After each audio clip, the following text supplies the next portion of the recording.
هنعمل النهارده أكلة هتنسيكي بقى اللحمة والفراخ، هتقولي يا ريتني كنت عرفتها من زمان. أكلة ممتازة سهلة وسريعة وكمان اقتصادية، وطعمها كده هيقلب ريحة البيت كله. يلا بينا نسمي الله ولايك للفيديو، ولو لسه ما اشتركتوش في القناة اشتركوا في القناة عشان تشوفوا معايا كل جديد. يلا بينا، معانا ايه النهارده هنحضره في الفيديو بتاعنا؟ معايا حوالي كده 3 بصلات كبار مقطعاهم مكعبات، وبرده حوالي 4 أو 5 طماطمات مقطعاهم مكعبات، ومعايا خضرة اللي هي زي خضرة المحشي، كزبرة، بقدونس، شبت، باخد بس يا دوبك نصهم كده وباخد الأوراق بتاعتهم. ومعايا كمان كام قرن كده فلفل رومي، ولو عاوزة قرن حار كده ممكن تضيفيه. ومعايا 6 بيضات، يعني من 5 ل6 بيضات. ومعايا التوابل بتاعتي، معايا ملح، معايا كمون، معايا كزبرة ناشفة، ومعايا فلفل أسمر ورشة كده من البابريكا. خلاص كده تمام. ومعايا كمان 3 معالق من الصلصة الجاهزة، ممكن تجيبي صلصة جاهزة اللي هي الأكياس، وأي صلصة موجودة عندك في الفريزر. نجيب بقى طاسة أو حلة نرفعها على النار، ونبدأ نحضر فيها حوالي ربع كوباية من الزيت. وهنحضر بقى البصل بتاعنا. أول حاجة هنحط بقى البصل، نبدأ كده نشوحه. أنا مش هدي لون ولا أخلي لون يغمق، زي ما هو كده يا دوبك بس يدبل ثواني، دقيقتين بس كده على النار، يا دوبك بس ريحته تطلع كده. خلاص كده تمام، اقلبه كده تقليبه. وهبدا ان انا اضيف عليه الطماطم بتاعتي، اضيف الطماطم وهقلبها برضو تقليبه، مش هسيبها برضو تدبل ولا تنشف. انا عاوزه كل حاجه كده يبقى يعني اكنها فريش كده زي ما هي، عشان يبقى شكلها باين وحلو. قلبتها برضو تقليبه زي ما انتم شايفين كده. وهبدا اضيف الفلفل بتاعي. زي ما قلت لكم كده انا حاطه فلفل رومي، ولو بتحب الحار ممكن تحط قرن او حاجه. نبدأ نقلبه كده برضو تقليبة مع بعضها.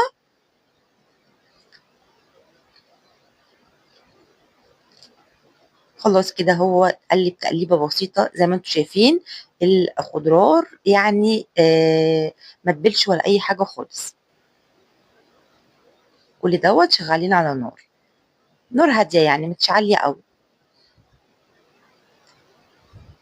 اخد كده دوبك دقيقتين 3 كده على النار. هبدأ اضيف بقى الصلصة بتاعتي، صلصة جاهزة زي ما قلت لكم، او لو موجودة عندك صلصة في الفريزر ممكن تضيفي برضو حوالي نص كوباية كده. انا بس عاوزة يعني تعزز اللون شوية، يبقى اللون احمر كده وحلو.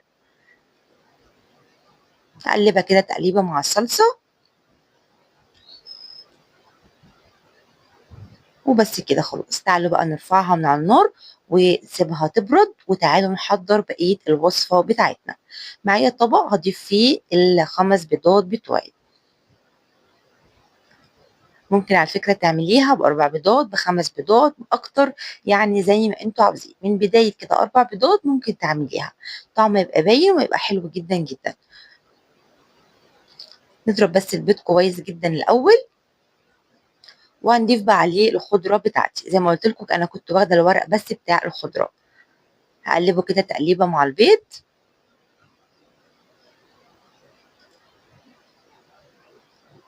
ومعايا بقى طبعا الاكله اللي انا كنت عاملاها على النار، سبتها تبرد الاول عشان ما ينفعش احطها سخنه على البيض اللي انا ضربته. اول ما تبرد هبدا ان انا هقلبها بقى على البيض تقليبه كده بسيطه.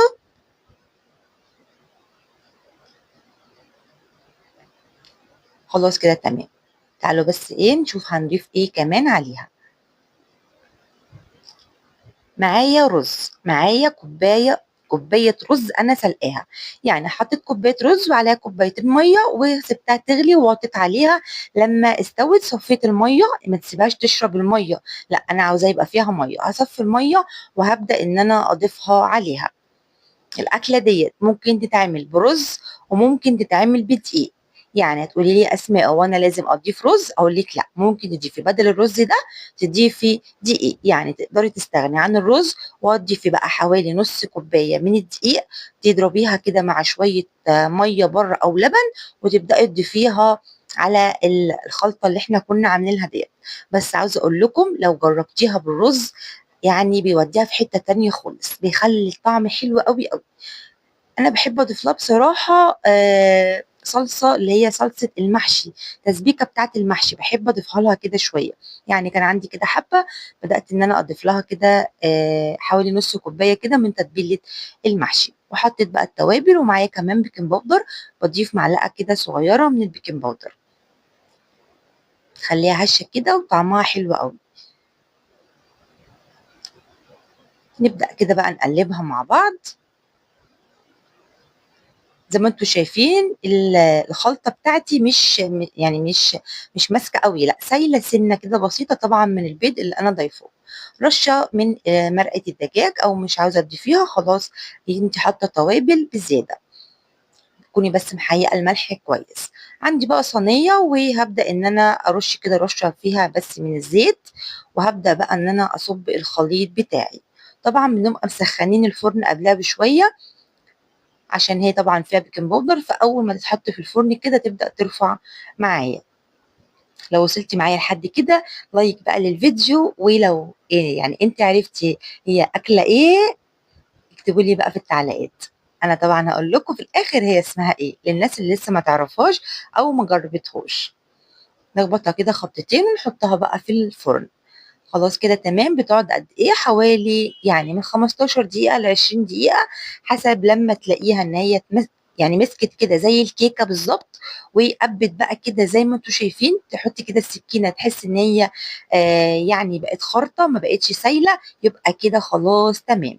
عاوزة أقول لكم إن بقى ديّة يا جماعة العِجّة، العِجّة وجمال العِجّة، أكلة ممتازة، اقتصادية، مفيدة، حلوة جدًا، جدًا. تعمليها بقى كده ومعاها عيش ومعاها جرجير معاها بتنجان مخلل، ولا أحلى ولا أجمل من كده. عظمة عظمة بجد. ومع الرز بقى دوت، يعني لو انت لسه ما جربتهاش بالرز عاوزه اقول لك ان انت فاتك كتير جدا. اعمليها بقى على الطريقه ديت، ولايك للفيديو بقى عشان الفيديو يستاهل الناس كلها تشوف وتعرف الفكره ديت وتعرف الاكله الجميله ديت، واشتراك في القناه لسه ما اشتركتوش عشان تشوفوا معايا كل جديد. أنا بقى هاجرّبها لكم بالشوكة مع إنها هي ما بتتاكلش بالشوكة، بس طعمها حلو أوي، أوي. أسيبكم في حفظ الله، والسلام عليكم ورحمة الله وبركاته.